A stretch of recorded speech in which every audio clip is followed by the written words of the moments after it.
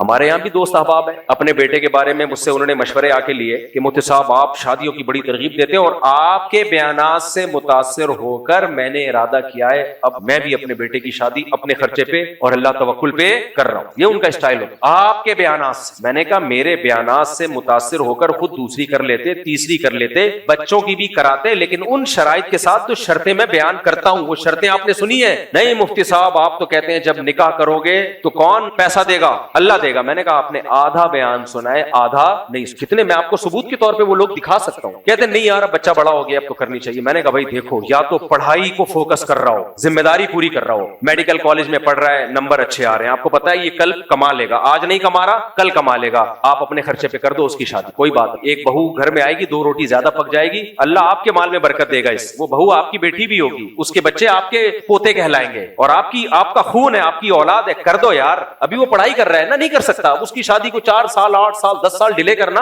ظلم ہے اس کے ساتھ. باپ تو باپ ہوتا ہے نا. کیا خیال ہے بھائی, باپ کا تو مطلب یہی ہے کہ یار اس کی ذمہ داریاں اخلاقی شرعی ذمہ داری نہیں ہے, بالغ ہونے کے بعد باپ کے ذمہ نہیں ہے, خوب سمجھ لو, اخلاقی ذمہ داری. شریعت میں تو ہر شخص اپنا خرچہ خود اٹھائے گا, شرعن واجب نہیں ہے باپ کے اوپر کہ وہ آپ کی شادی کرے, خوب سمجھ لو. اگر وہ نہیں کرتا کوئی قیامت میں اس سے سوال نہیں ہوگا, ہاں رکاوٹ نہ بنے بس وہ. لیکن اخلاقی طور پہ کیا ہے یار, جب ساری زندگی اس کو روٹی کھلائی, ساری زندگی اس کو ٹھکانہ دیا, تو ایک بیسک ضرورت ہے اس کی, وہ بھی کیا کرو, بولو نا, آپ کے فائدے کی بات کرو, پھوڑ دو کیا جا رہا ہے, یہ بھی ذمہ داری پوری کر دو یار. اور یہ فیملی پلاننگ والوں کے چکر میں نہیں پڑو کہ بچے ہوئیں گے کھائیں گے کہاں سے. اس میں توکل اللہ پہ واجب ہے, یہ وہ توکل ہے جو واجب ہے, سمجھ رہے ہو. لیکن وہ اپنی ذمہ داری پوری کرے. میڈیکل کالج میں پڑھ رہا ہے, انجینئرنگ یونیورسٹی میں پڑھ رہا ہے, آپ کو پتا ہے یار کل انجینئر بن جائے گا, کمائے گا, لیکن ٹائم پہ کالج جا رہا ہے, جو بھی کتابوں میں دلچسپی لے رہا ہے. ایسا نہیں ہے کہ وہاں جا کے جیسے ہوتے ہیں بہت سے ٹائم ویسٹ کر رہے ہوتے ہیں. یا تو پڑھائی کو فوکس, اگر پڑھ نہیں رہا تو کما کے کھلا رہا ہو, عملی طور پہ کما رہا ہو. پھر وہ یہ نہیں کہ بعد میں کما لوں گا شادی کے بعد, نہ ابھی لا کے میرے ہاتھ میں مہینے میں اتنے پیسے دے گا تو تیری شادی اتنے جس سے ایک بیوی پل جائے. اس میں بھی لوگوں کا معیار بہت اونچا ہے. ایک آدمی کی 4 لاکھ کم وقت کی آمدن تھی, اس کے باپ کہہ رہا تھا جب تو اپنے پاؤں پہ کھڑا ہوگا تو تیری شادی کروں گا. میں مجھے کہہ رہا ہے میں 4 لاکھ کما رہا ہوں, میرے باپ, میں نے کہا کر لے شادی, بتا دے ہو گئی. میں نے لوگوں کو مشورے دیے, میں نے کہا, کہتے نہیں بیٹا ابھی پڑھ تو رہا نہیں ہے, اسکول نہیں جاتا ٹائم پہ, کالج نہیں جاتا وغیرہ وغیرہ. میں نے کہا پھر کما کیا رہا, کہہ رہے کما لے گا بعد میں. میں نے کہا عذاب جان بنے گا, یہ بتا رہا ہوں. یہ کیا بنے گا, عذاب. کہہ رہے اللہ پہ توکل. میں نے کہا یہ توکل جائز, بولو نہیں, یہ توکل جائز نہیں, غلط توکل کر. میں نے کہا جب فری پھوکٹ میں ایک موٹیویشن ہوتی ہے انسان کے پاس کہ یار میں نے شادی کرنی ہے, اچھی جگہ رشتہ مجھے جب ملے گا جب میں کچھ بن کے دکھاؤں گا. جب آپ نے کر دی شادی, یہ موٹیویشن بھی ختم. اتنی عمر ہو گئی ابھی کچھ نہیں کر رہا, تو شادی ہوگی. میں نے کہا پھر پتہ ہے کیا کرے گا, یہ میرے بیان سن کے بچے اسپیڈ سے پیدا کرے گا, کیونکہ اس نے میرا بچوں والا بیان بھی سنا. ہر سال آپ کی گود میں ایک پوتا ڈالتا رہے گا آپ کے خرچے پہ, اور آپ ایسے دانت پیسو گے, کیونکہ بہو بھی آپ کی ہوگی, آپ لے کر آئے ہوگے, آپ کی کا منہ دیکھ کے انہوں نے اپنی بیٹی دی ہوگی, اور اولاد بھی آپ کی, لاوارث بھی نہیں چھوڑ سکتے. تو آپ بولو گے یار, اور یہ صرف اسپیڈ کو فوکس کرے گا. کس کو, بچے پیدا کرنے کی اسپیڈ. اور 6 مہینے بعد یہ دوسری شادی کی باتیں بھی شروع کر دے گا. ابا ایک ہو گئی, اب ایک ونس مور. جن لوگوں نے میری بات مانی سکون میں, نہیں مانی باس کہ نہیں بچے کے گناہ میں پڑنے کا خطرہ ہے. میں نے کہا میرے بھائی گناہ میں پڑنے کا خطرہ ہے تو یہ اس کی ذمہ داری ہے نا, کچھ کر کے دکھائے نا. گناہ میں پڑنے کے خطرے کی بیس پہ کسی اور کی بیٹی کو بھیٹ تھوڑی چڑھا سکتے ہیں. آپ کے گناہ میں پڑنے کا خطرہ ہے, کوئی نان نفقہ, کوئی ذمہ داری نہیں, اور آپ نے لڑکی والوں کو الو بنا کے لے آئے, آپ اس کا خرچہ پانی نہیں دے رہے.